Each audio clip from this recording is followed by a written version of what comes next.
You have fired a number of general and flag officers, and you clearly have the authority to do that, but there was no cause given, and it's also deeply concerning. It's taken a long time to appoint successors.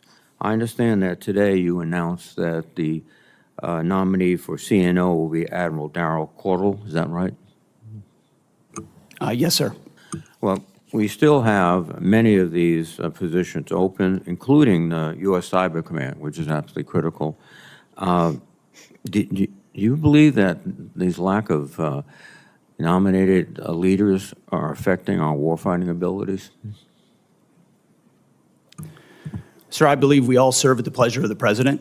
And in every single position, we're looking for the right man or woman to fill that role to execute on behalf of the missions of this department. And we're doing it expeditiously in every case. Again, do you have any anticipation of when we'll receive the nominee for Cyber Command? Sir, as I mentioned before, we have a very capable deputy at Cyber Command who has taken the helm. So it's not as if it's without leadership, very much so. But we are, as recently as yesterday, had a high-level discussion of exactly what that will be.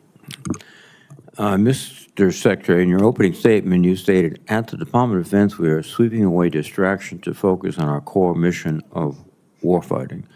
However, since your confirmation, your office has been consumed by high turnover and disarray.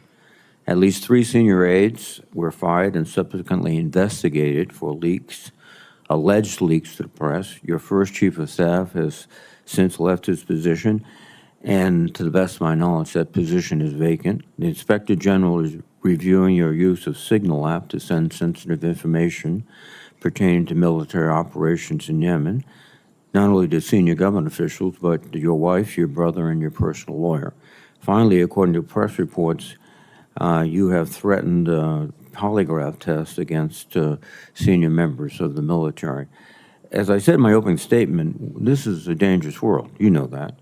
And this turmoil in your own office is not contributing, I think, to the clarity and thoughtfulness and decisiveness necessary.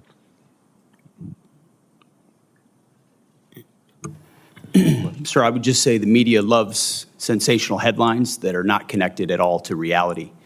If you look at the execution of our office and what we've done on the president's priorities, I'm very proud of what we've been able to do in 140 days. And when you move fast to reestablish deterrence and restore a warrior ethos and rebuild the military, it's going to come with some changes. But when you look at the leadership structure, both in uniform and on the civilian side of the Defense Department, it's as strong and capable as it's ever been. And I would contrast it with the chaos of the world under the previous administration. The debacle in Afghanistan, war unleashed in Ukraine, what happened on October 7th, that was a view of weakness and chaos unleashed by the Biden administration under the previous Defense Secretary. So if a few changes have to be made in the first portion of my term in order to get it right, I think that's pretty acceptable to establish deterrence and rebuild our military and restore the warrior ethos. Well, Mr. Secretary, you can cite those examples. History, I might have a different perspective. As I understand it, the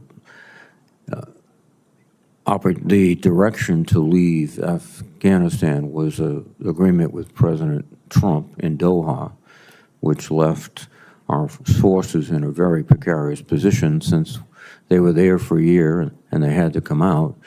And Taliban knew that, and they were going after them. But let me move on to another issue, which is 30 seconds. 35. We have had detainees in Guantanamo, and we have used military flights to get them there. The problem, I think, is that some of these military flights have not contained DHS agents on it.